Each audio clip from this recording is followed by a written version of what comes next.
A veces cuesta conseguirla y especialmente cuando uno siente que se le trancó la nariz y empieza a respirar por la boca.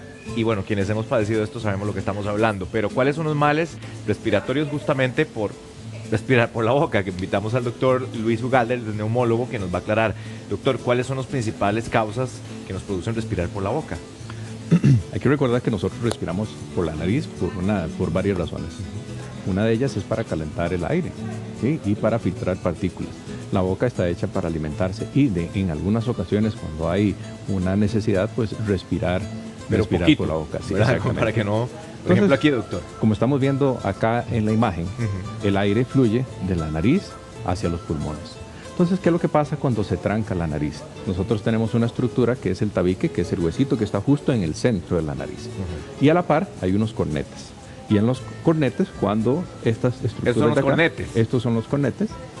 Y los cornetes cuando se inflaman, entonces pegan la mucosa se inflama, aumenta volumen y pega contra el tabique. Y ahí es donde empieza uno automáticamente... Y disminuye entonces el calibre del aire que puede pasar a través de la nariz. Entonces la persona automáticamente empieza a respirar por la boca. Ahora, ¿qué efectos causa eso? ¿qué causa, doctor? Resequedad de la mucosa y que la persona entonces también se canse porque el tener la boca abierta para respirar cansa. La mucosa se deshidrata, la mucosa de la boca tiene que estar hidratada para cumplir su función. Claro.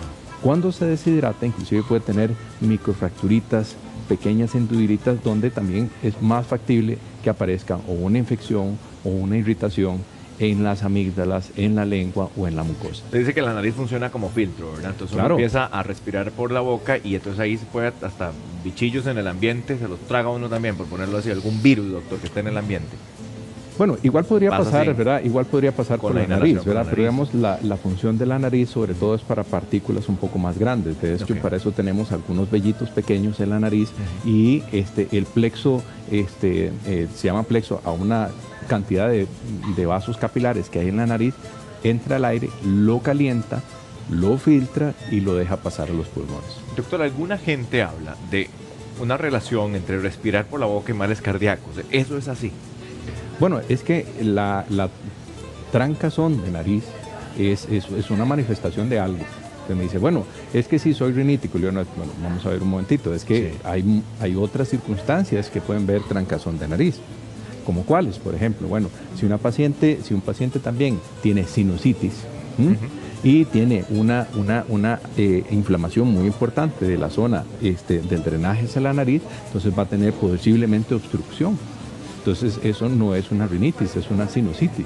Recordemos que en los espacios del cráneo tenemos unos aquí arriba, orificios, sí. unos espacios huecos que están en estas partes de acá y en estas partes de acá.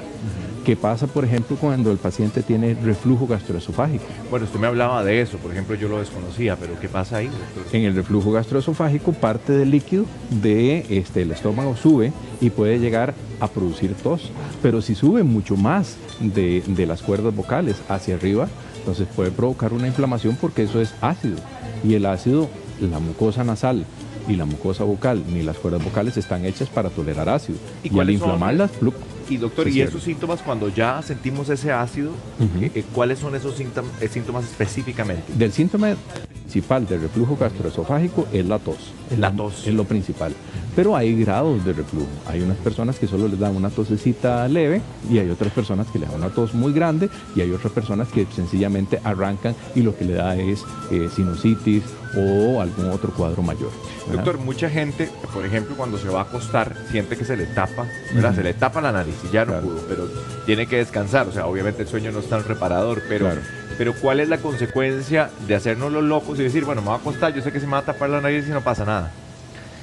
A la mañana siguiente, entonces, por respirar por la boca, va a presentar la lengua seca, la mucosa totalmente seca, dolor para tragar, porque la mucosa usualmente al estar hidratada y pegarse para tragar, entonces pega mucosa seca con mucosa seca y eso irrita, estimula los nervios del dolor y duele y molesta.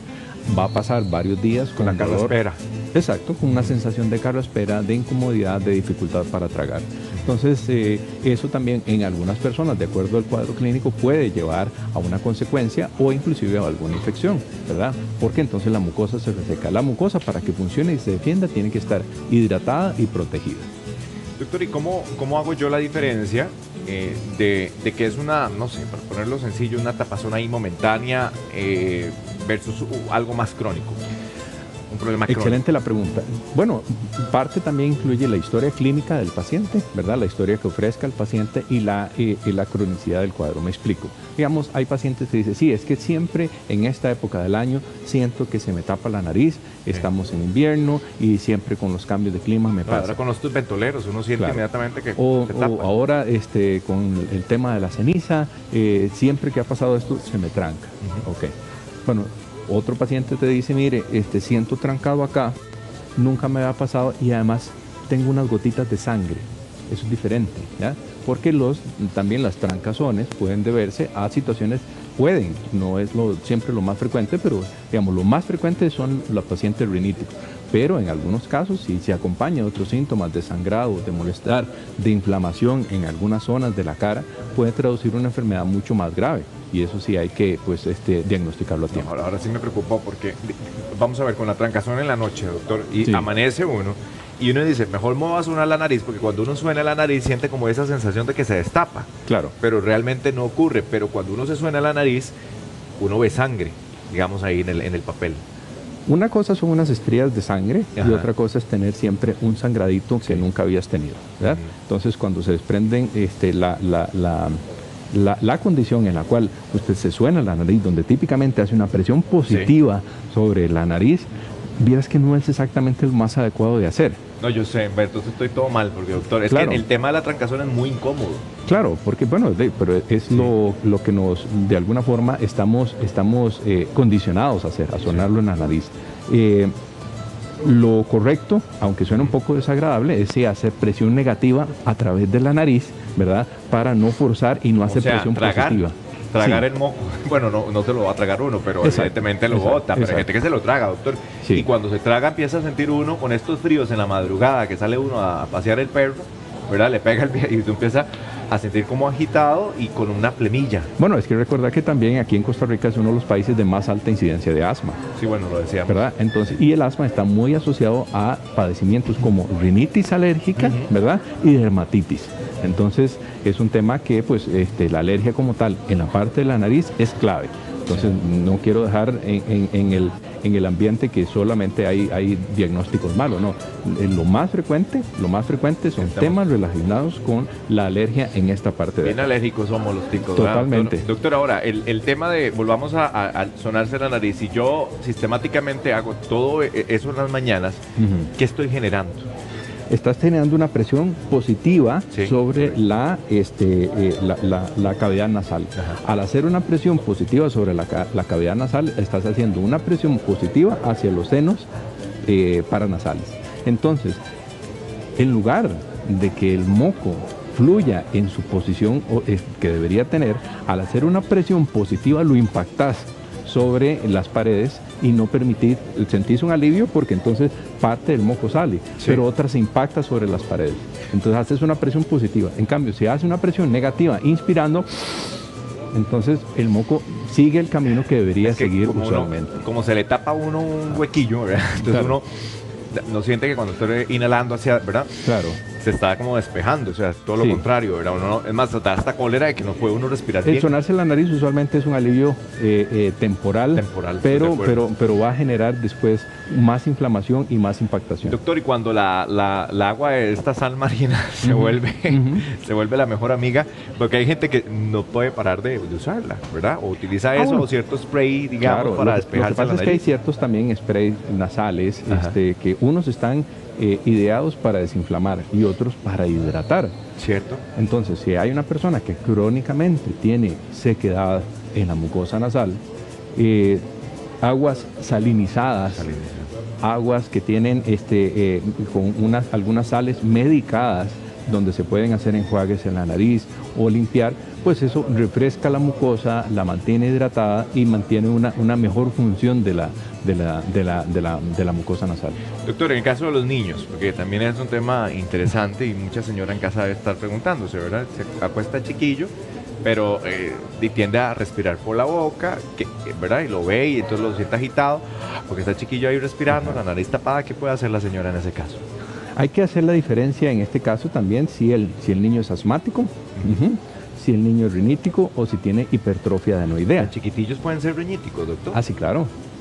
Así, alérgicos. Claro. Entonces también los niños pueden tener un tejido en la parte posterior de la rinofaringe, que son las adenoides, que se hacen muy grandes. Al hacerse muy grandes, el chiquito típicamente respira así. Sí, uno lo ve caminando y también. Sí, claro, y entonces con la conjuntiva de los ojos, la partecita blanca un poco inflamada, con la nariz así, con la cara hacia adelante, tratando de respirar siempre por la boca, ¿sí? Pero no es que le falta el aire, sencillamente es que el paso de la nariz está obstruido. Y eso, algunas de estas circunstancias tienen corrección quirúrgica, ¿verdad? O es necesaria la corrección quirúrgica. Ahora, doctor, estas respiraciones, o sea, por la boca, normales, digamos, que no son típicas, ¿qué otras cosas nos está dañando? Porque decíamos con el tema de cardíaco, pero ¿qué otra cosa, digamos, estoy afectando? Ok, el respirar por la boca constantemente, pues entonces podría generar que el sueño no sea reparador. El sueño. Al no ser reparador vas a estar más cansado y es más factible que entonces la persona ronque porque la mucosa al no estar hidratada entonces se puede pegar una con otra y entonces ya no pasa el aire ni por la nariz ni por la boca. Entonces el paciente la respuesta es roncar. Sí. Al roncar entonces te despertás y al despertarte el sueño no es reparador. Y despierta a los demás. Se lo puedo garantizar. También, y depende de la intensidad del ronquido, ¿verdad? No, es que si yo le contara. Bueno, doctor Ugalde, muchísimas gracias.